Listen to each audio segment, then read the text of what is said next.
Hi everybody, I hope you are doing well.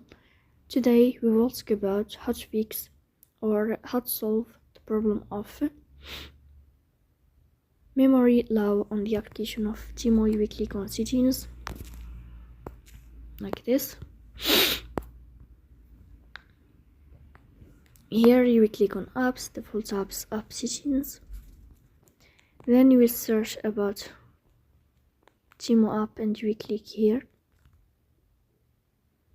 In this page of app info, you will click on first stop and you will click OK.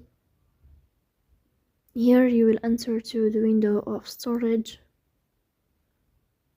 Here you will click on clear cache. Then you will turn off your Wi-Fi